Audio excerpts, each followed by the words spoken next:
That's why it's not us.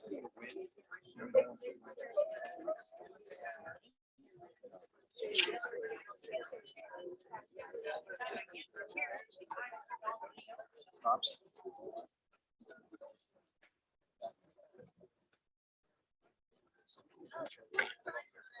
Oh, my word.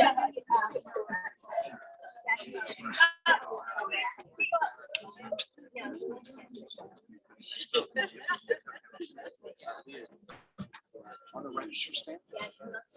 Which I'm worried about. There's also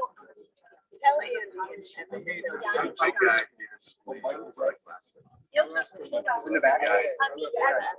Both of them? Mike, okay.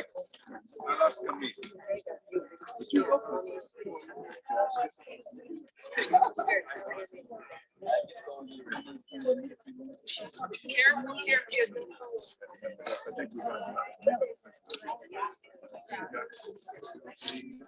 Brad, Michael. All right, so make your way, just watch yourself.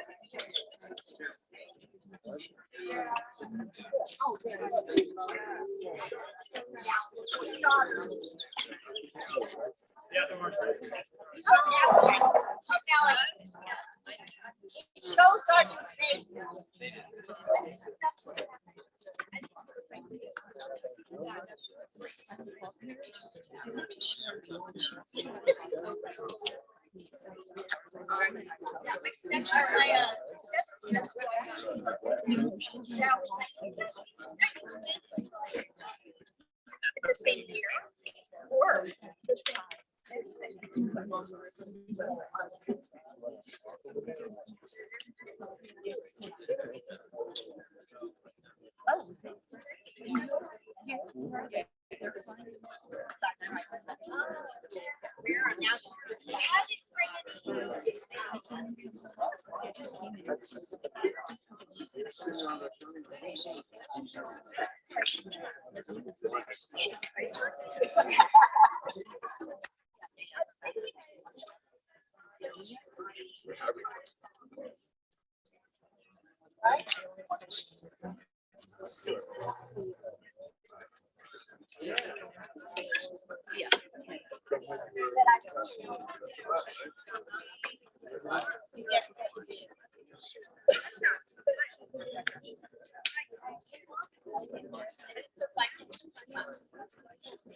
Are you videoing already? I don't want to. You guys are fine. No, it's okay. We want to. Rebecca, it's his room. She'll see. She'll see us. She'll see us.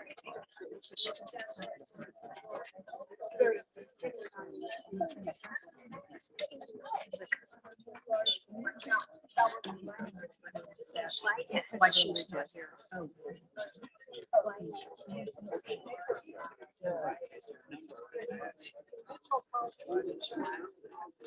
I'll go get there. Oh, good. No virus. I'll put on my hand. Around my head.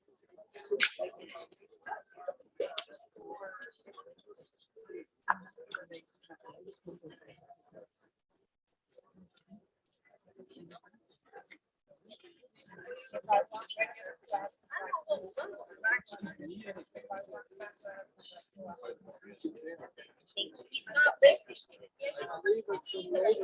No, look down. And you are.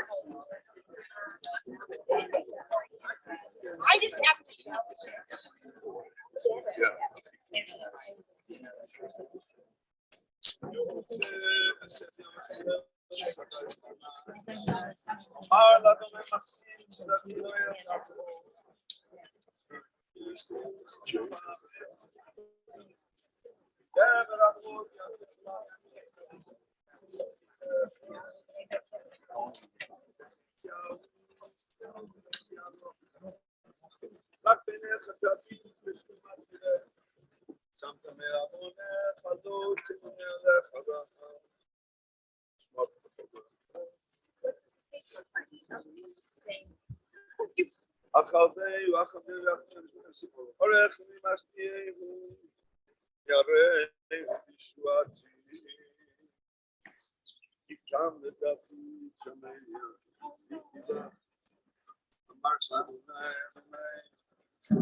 Continue walking.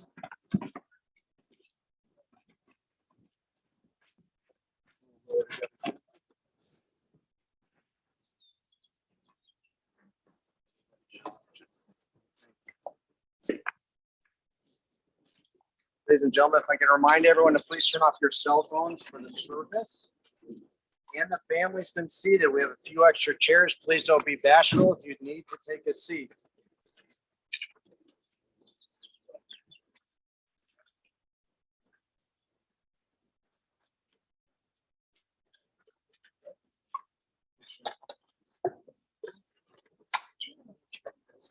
Thank you all for being here today. I know it is a great comfort to the family.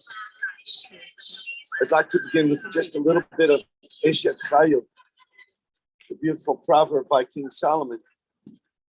And then the 23rd Psalm is Marle David. Eshet Chayil Nimetzah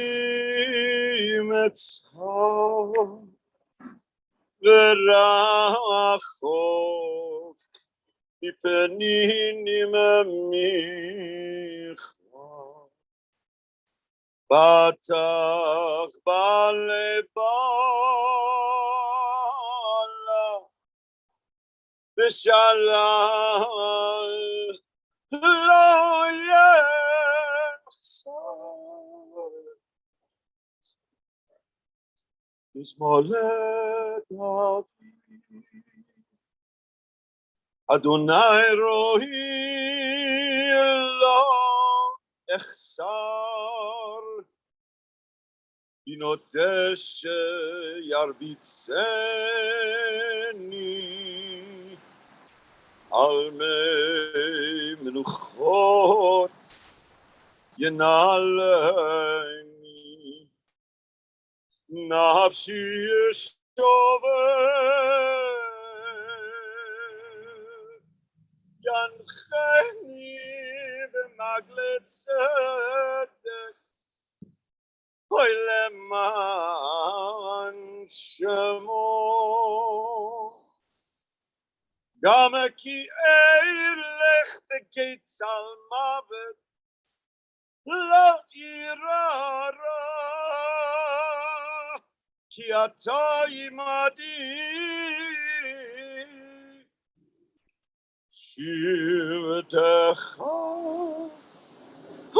ומשענתך המה ינחמוני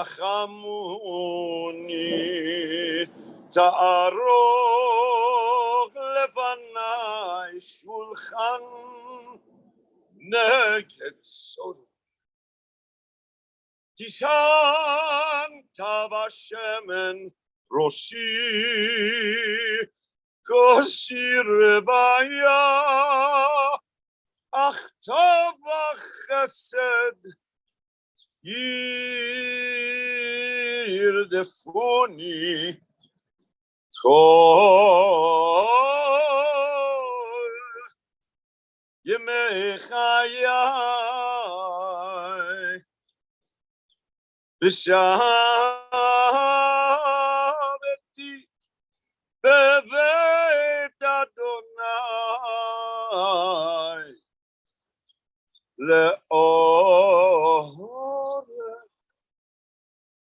לאורך ימים.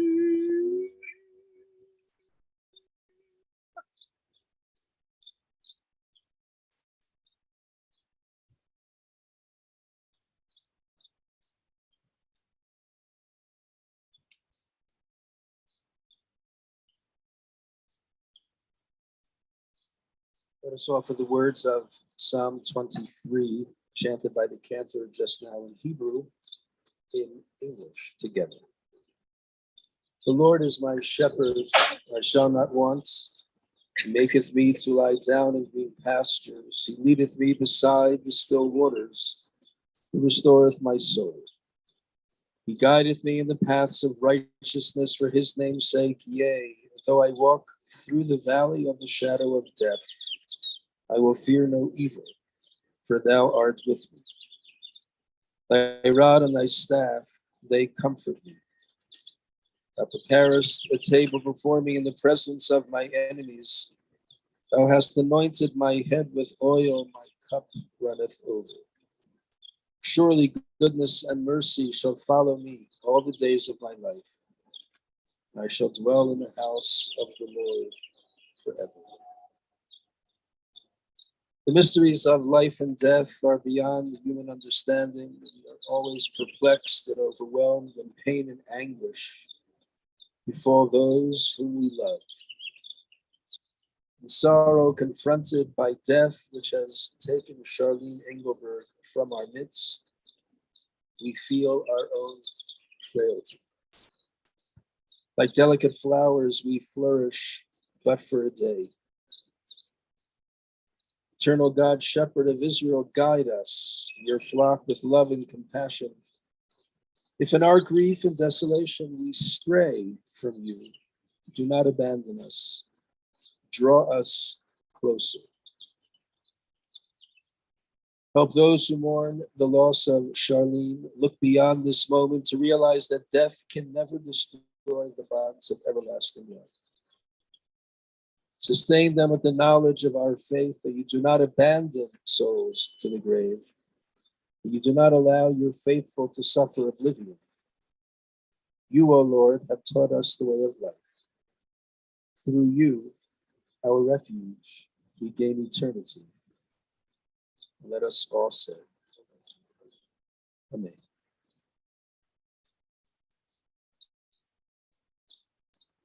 I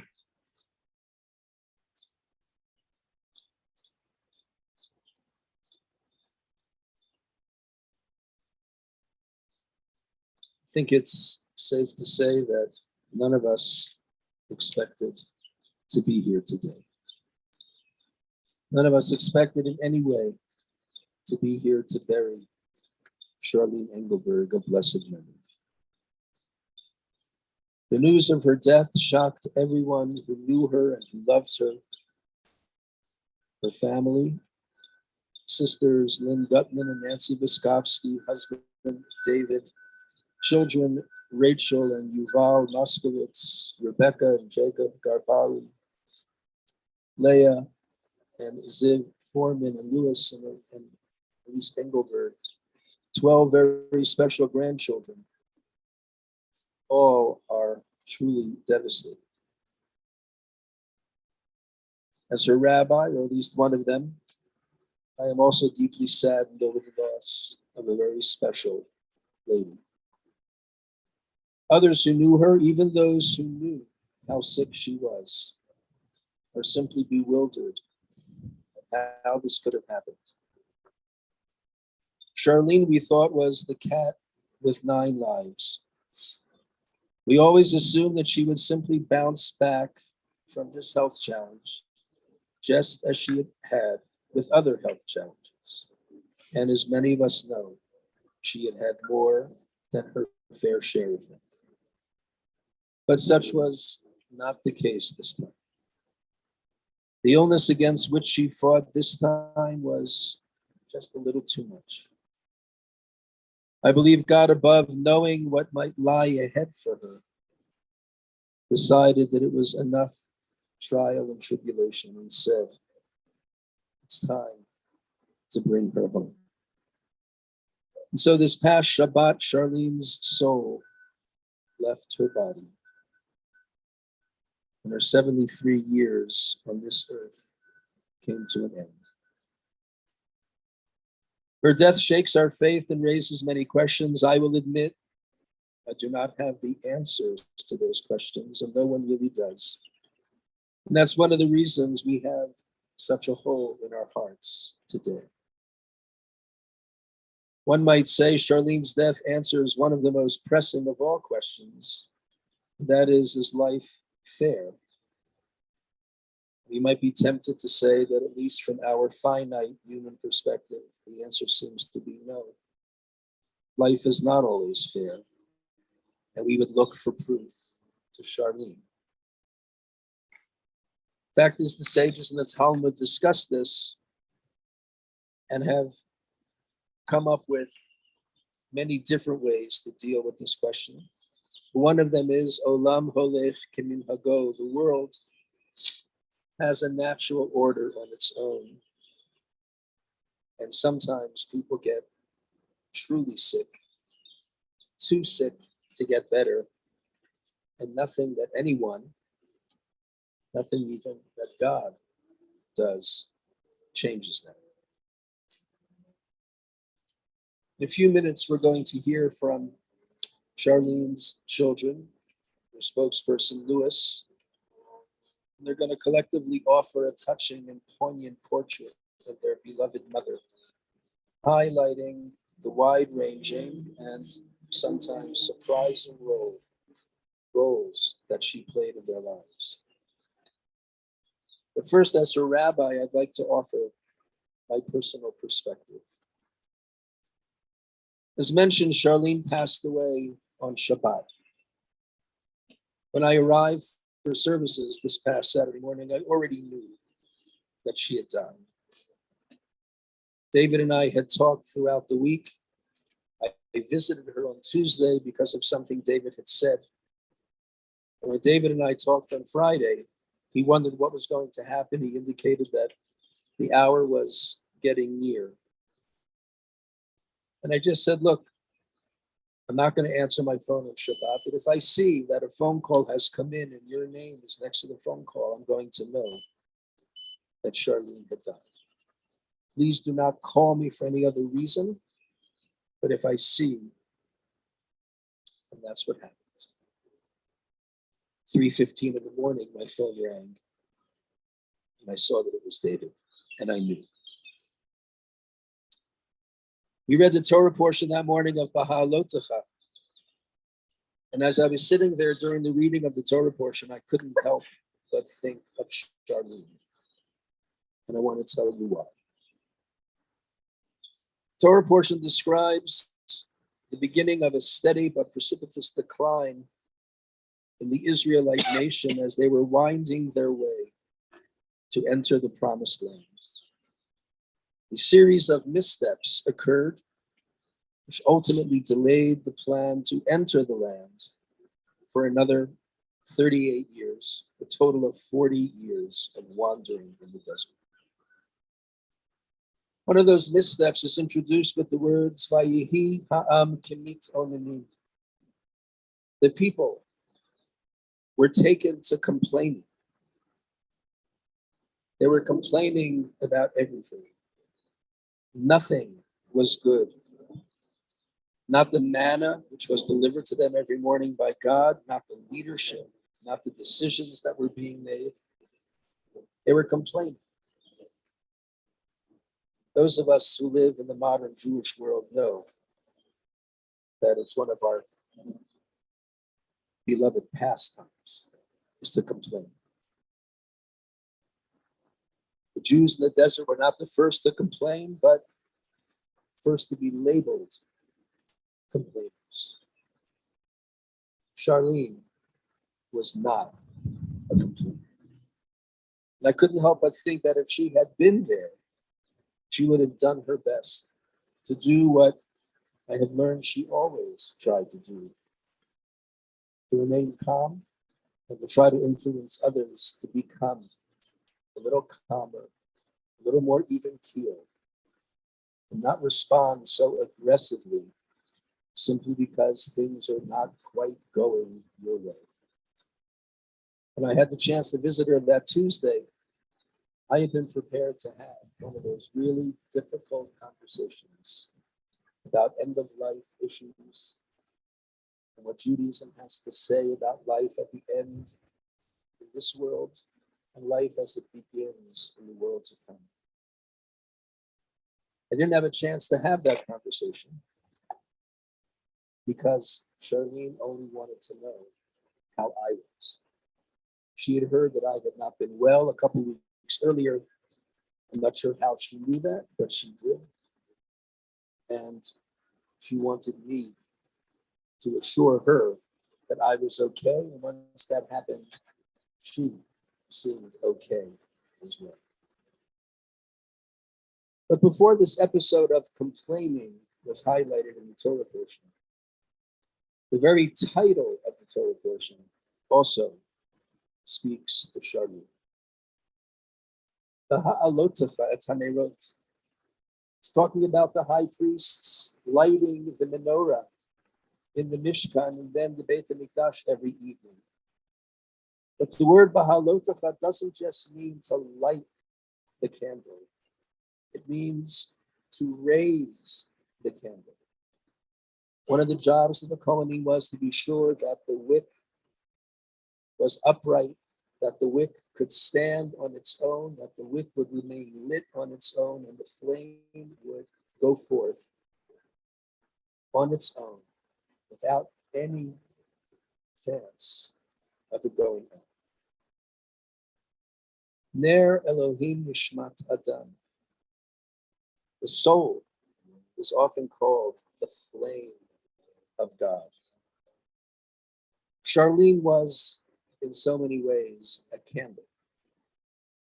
In her various roles, whether it was serving as a volunteer, whether it was serving on the staff of the Denver Academy of Torah, whether it was serving the Jewish community and the various communities in which she lived in Utah, in California, and here in Denver, she was always a candle, sharing her light, her insight, her wisdom, and her calm and calming demeanor with all who came to her.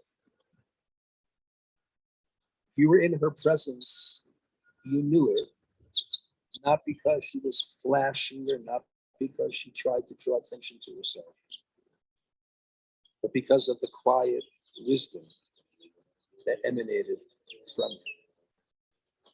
It energized her to be able to play that role.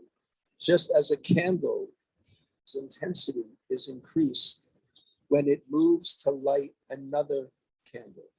The flame enlarges a little bit. That's how Charlene was. Her flame was made larger by her interactions with all of us.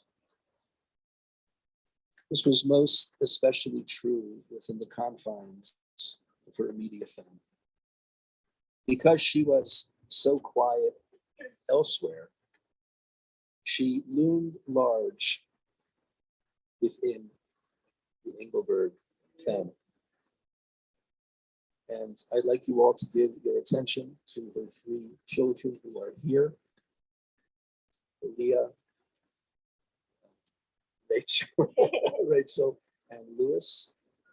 I ask Lewis come forward with the two sisters.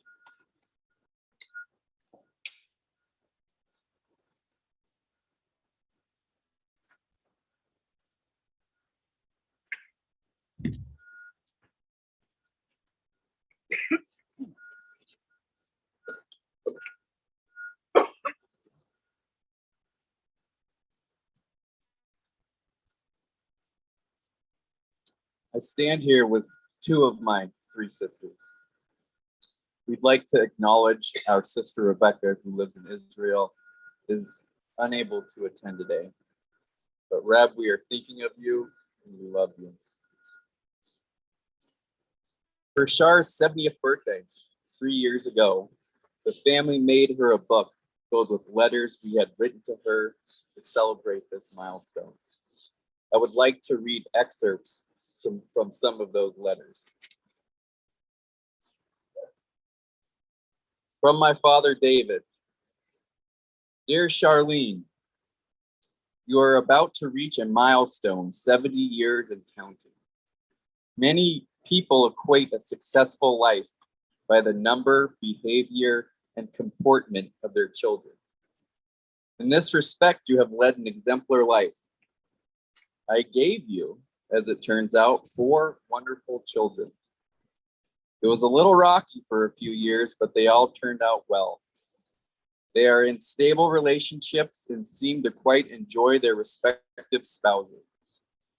God willing, Louis and Elise will soon have children and join the rest of our kids in providing us grandchildren for our retirement years. I believe I instilled good qualities in all of them.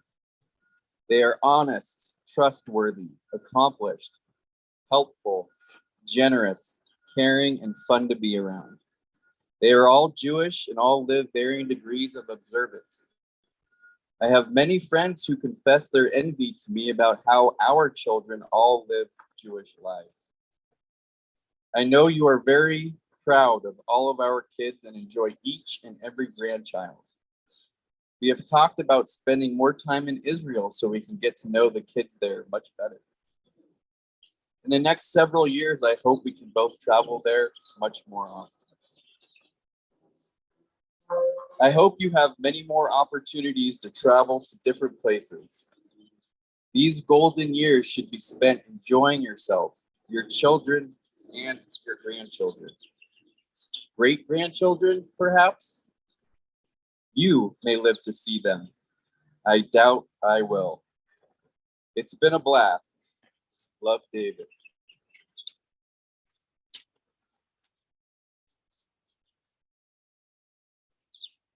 From Rachel. Dear Mom, I have a vivid memory of you from my childhood. An image of you in the pink bathroom. I used to talk to you under the crack at the bottom of the door, your manicured feet dangling from the bathtub or the sink counter. I have come to appreciate that image. You taught us at an early age the need for alone time. I understand that well now as a mother myself. You also taught us that you were always available to us, even if the door was locked. You were always there. Thank you for being a constant source of calm and comfort. You listen without judging. You offer advice without patronizing. You're honest without being brutal. And you're real without being too intense. You have a quiet confidence without ever needing to be the center of attention. You always make people feel like they are heard and understood. That is quite a gift. Love, Rachel.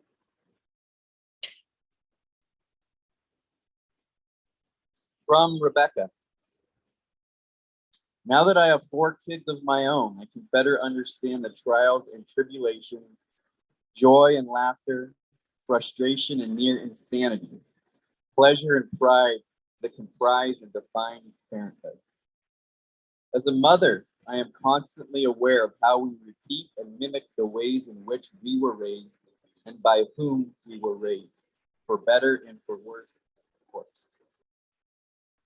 I've undoubtedly inherited your knack for cleanliness and orderliness. Thank you. I hope it's not hereditary because I pray I don't pass it on to my little angels. Their propensity towards hyperactivity doesn't, thank God, come from your side of the family. That, hands down, I can blame on their father. You happen to be petite, very ladylike, always smell good, and are at all times beautifully manicured. I, on the other hand, am not any of the above. Although I didn't take after your ladylike graces, I do hope I am able to give and instill in my kids the unconditional acceptance you gave and give me. You have always seen me, loved me, and encouraged me to shine. You are continuously available to hear me rant, and I have never once felt judged for sharing my heart and my truths with you. What an amazing gift to give your child. With love and appreciation, Rebecca.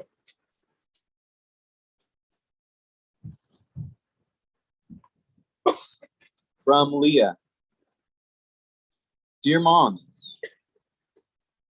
although I have not yet been able to raise my kids near you, because I live in Israel. I am so thankful for seeing you and myself every day. Obviously, only the good parts.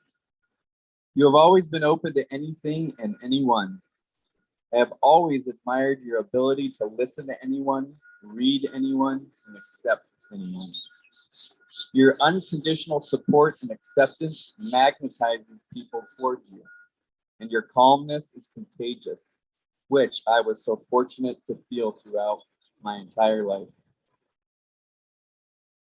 You have always been able to deal with chaos, whether planning a huge event from start to finish, including my wedding, to helping friends and family deal with tragedy and pain. People seem to always be their most authentic and honest self around you. I have always gravitated to you in hard times, knowing your words are always grounding and your actions are always essential. You did not ask for honesty from your children. You demanded it, which has enabled me to always search for what I am feeling and connect to it. I know that I have always had you as a base to come home to with whatever I am dealing with.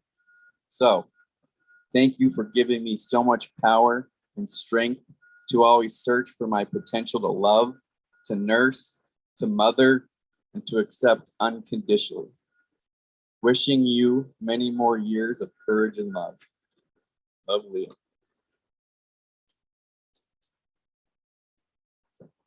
From her favorite son. Thank you for all your support over the years. Changing my grades so Dad wouldn't freak out when I handed him my report card. The many absence notes I wrote to my teachers on your behalf for missing class. Most importantly, thank you for always stopping and listening, teaching me compassion, and sticking with me even when I was a horrible little shit. For all the times I seemed ungrateful or forgot to say thank you, I've never forgotten how much you've done for me. Love you.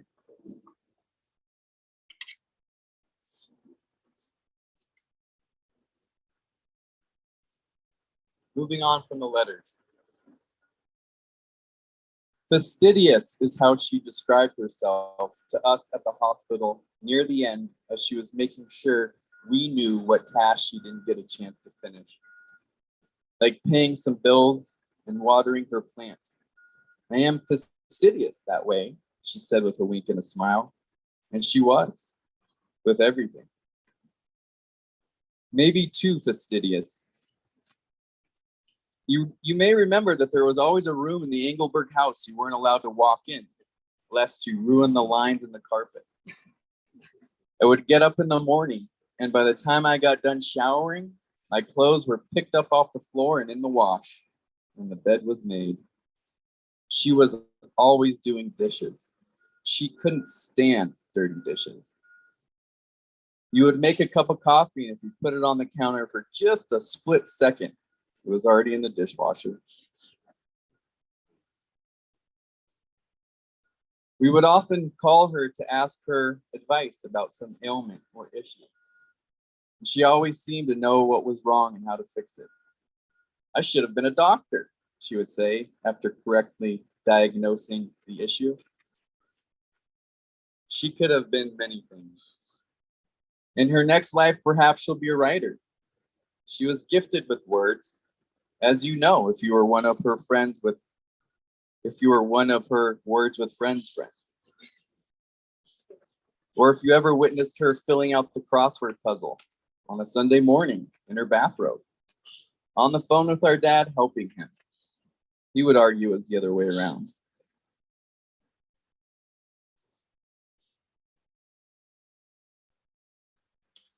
She was also stunningly beautiful.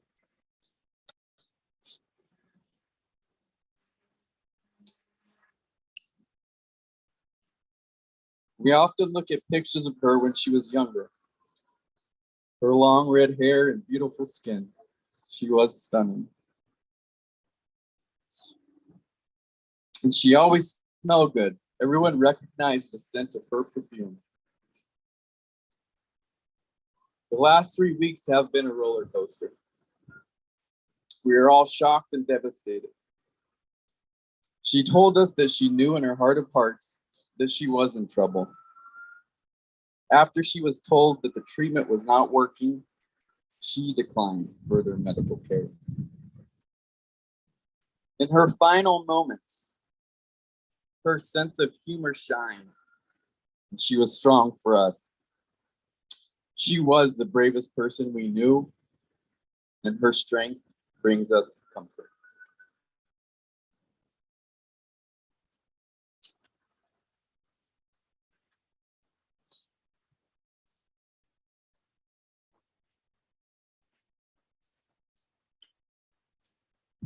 At the end of the selection from Proverbs that Cantor Goldstein sang at the beginning of the service, Eshet Chayil, we find the following lines: Kamu vaneha vayashruha bala vayahalala.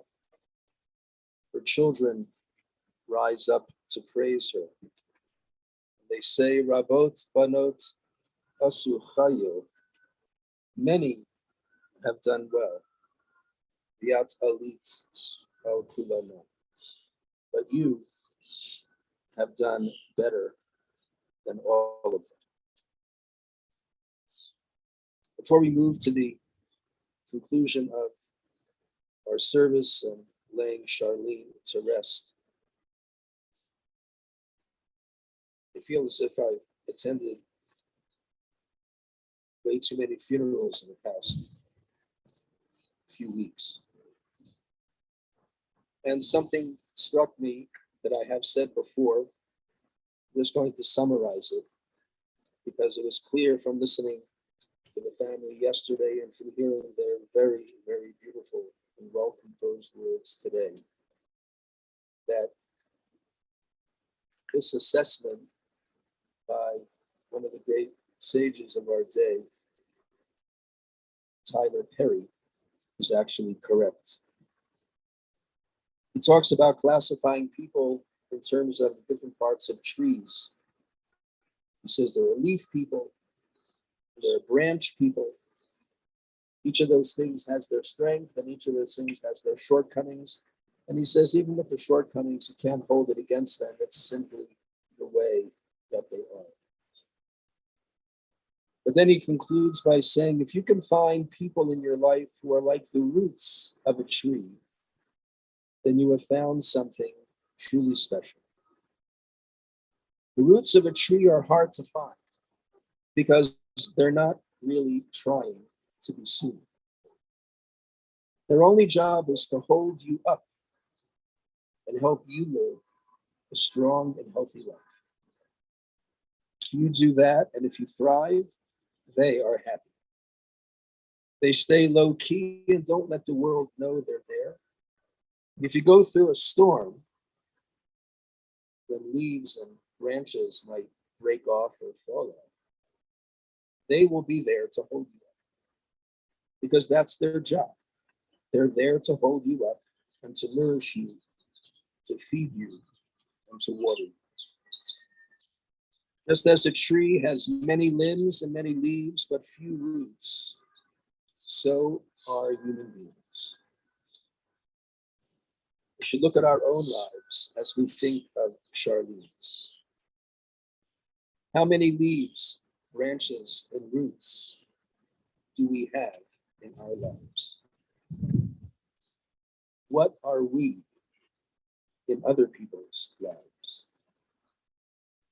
You've all heard what kind of root Charlene was. You would do well to not just remember her for that. You would do well to try to emulate that, perpetuating her memory and her legacy, and leaving our own legacies behind in a significant way. Tehei nishmata tzura b'tzara chayim, may the soul of Charlene Engleberg ever rest in peace. To that we should all say, amen.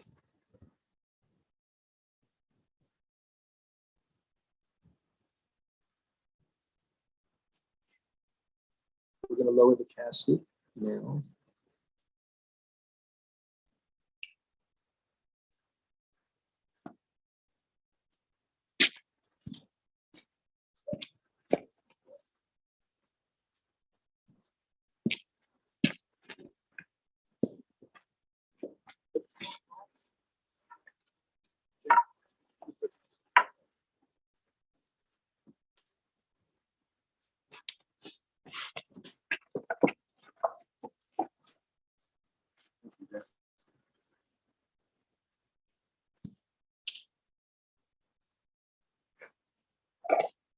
Just a moment, we're going to reenact an ancient custom, that of tearing clothing at a funeral, at the loss of a loved one.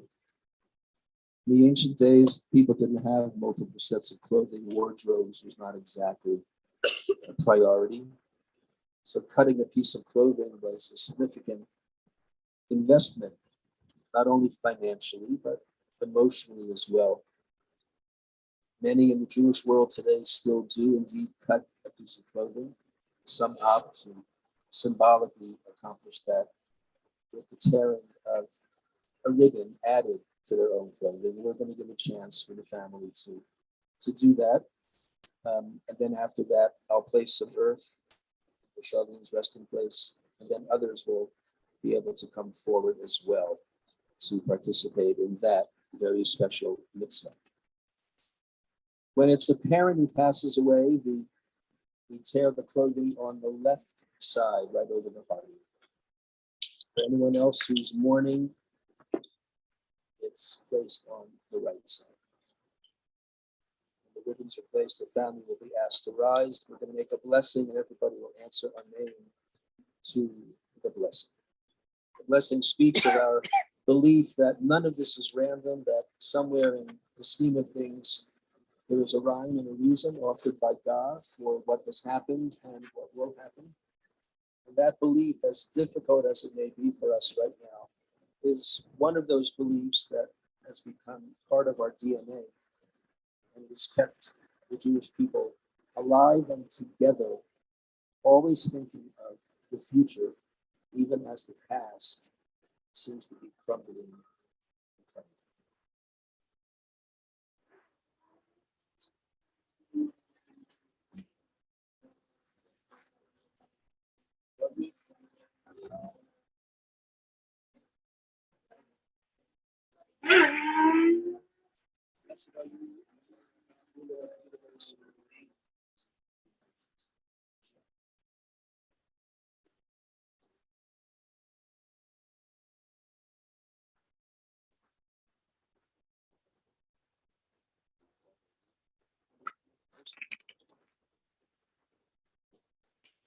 ישוב אחד על הארץ כשהיה, הרוח פשוט אל הלוי אשר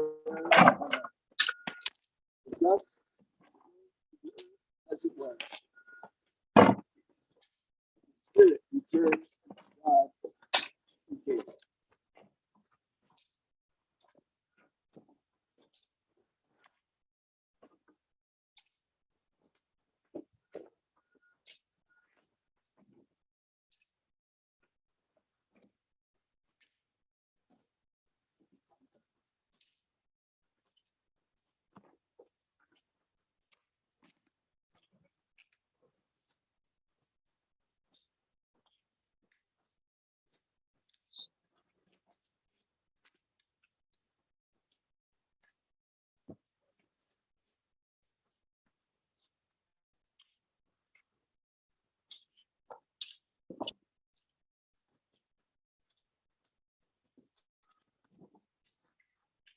This act is considered chesed shel emet, which means an act of altruistic kindness.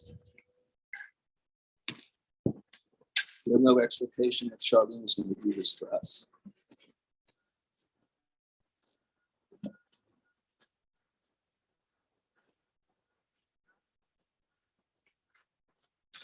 And if you could, try not to hand off the shovel to the next person, let them take it on their own power.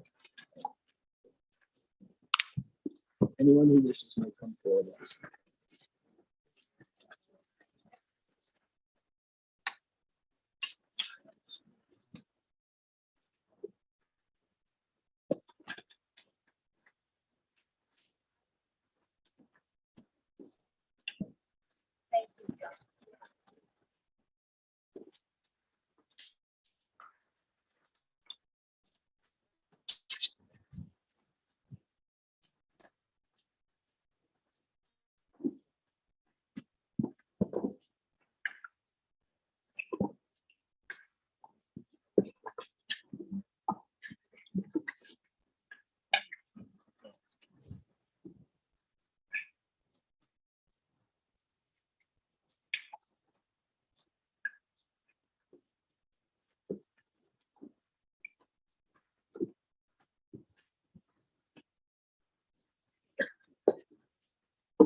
I like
it, Don.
I'm going to continue with the Siddur Kadim, which speaks about how our time on earth is limited, and we praise God anyway.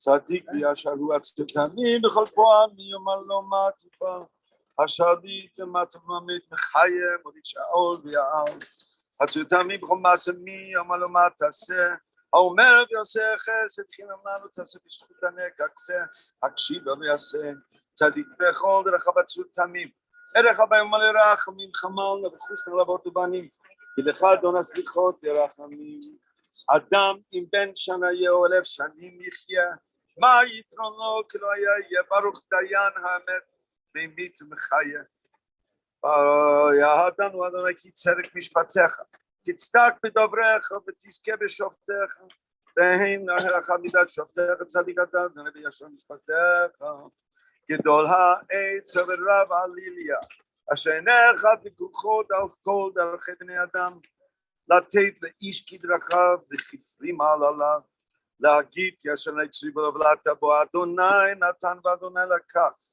כי שם אדוני מבורך ורחום יכפר עוון ולא ישחית והרבה להשיבה פה ולא יאיר כל חמתו.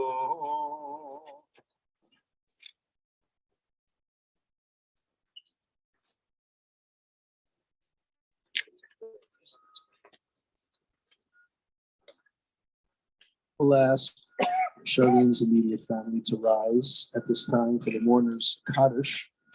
It's the first time they're going to be saying it for Charlene. It's going to be said throughout the Shiva as well as a punctuation mark for all of our services. The mourners say the Kaddish, which ironically makes no mention of death. It allows the mourner to stand up in community and say something they might not on their own actually say, unless they're possessed by great faith, which is magnified and sanctified, and great is the name of the Lord. There might be some residual anger at God right now, and that's understood, and that's why this is done in community, because there are others who are standing here who are going through the same thing and have managed somehow to state and express that particular point of view, and that is supposed to be encouraging to the family newly minted as mourners. They say the Kaddish, we answer Amen at the appropriate time. Amen is a way to propel the sentiment expressed by the Kaddish out into the cosmos. And answering Amen, 3 letters.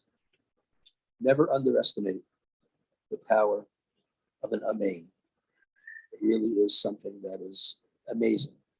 So I'm going to lead the Kaddish together with family, and we'll all answer Amen at the appropriate time. Yitkada, Yitkada, Shemei Rabbi. Amen.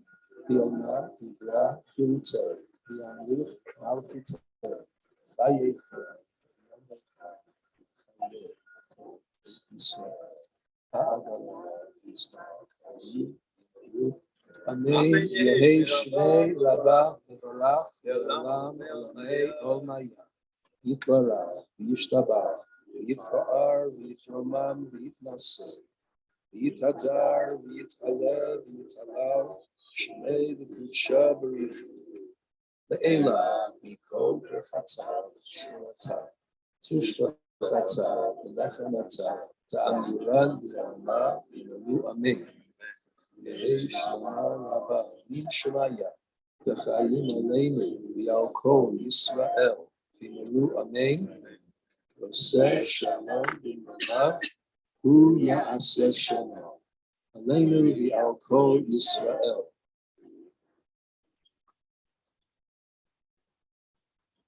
Going to chant the El Maleh Rachamim. You'll hear the beautiful Hebrew name Chaya. Like Chaim, it means life.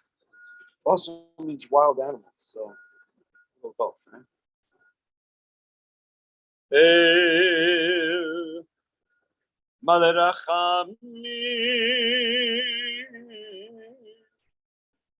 Shochen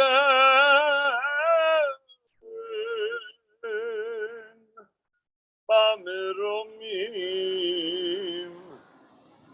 Hametzeh Menucha Nechona Tachat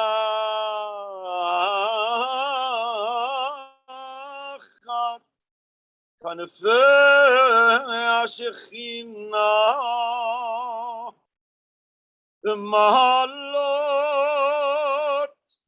Kedoshim U'Diyarim Kezar Harakia Mazehirim Et Nishmat Chaya Bat Ariel David V'Branagito Shehalcha Le'olama Began Eden Tehei Menuchata Ana Ba'al Harachamim Hastireh V'Seiter Ginavecha Le'olamim Utzeror Itzeror Rachaim Et Nishmata Adonai Hu Nachalata V'tanuach V'shalom Al Mishkama V'nomar Amen.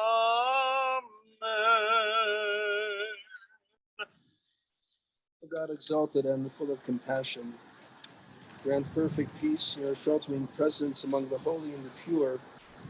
To the soul of Chaya, the daughter of Ariel, David, and Brana Gittel, now rests in her eternal. Master of mercy, we beseech you to remember all the worthy and righteous deeds she performed in the land of the living. May her soul be ever bound up in the bond of life. The Lord is certainly her portion. May she ever rest in peace. Let us say, Amen. Following the conclusion of our service, a period of mourning will take place at the home of Rachel and Yuval Moshkowitz at 24 Sedgwick Drive in Devonshire. It's down Hamden, somewhere in between Colorado and University. You'll make your way there. They'll be accepting and receiving visitors following the interment this afternoon, so 8 o'clock tonight. There will be visitation tomorrow and Wednesday from 4 p.m. till 8 o'clock. And on each of those evenings, there will be a Mincha Ma'ariv minyan starting on or right before 7 p.m. And your presence, both to visit for Shiva, as well as to help make the minyan in Charlene's memory, would be greatly appreciated and strongly encouraged, a source of comfort to the family.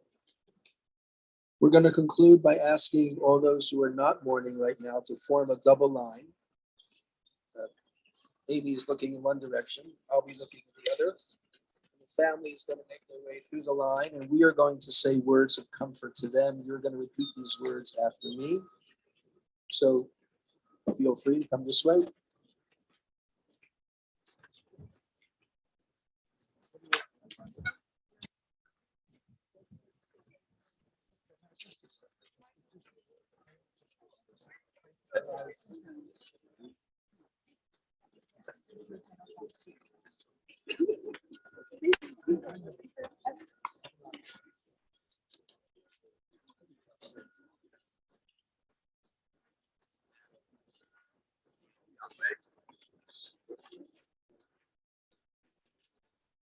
So as David and Rachel and Leah and Lewis make their way through the line, please offer these words one at a time after me. Hare, at, mikudeshet.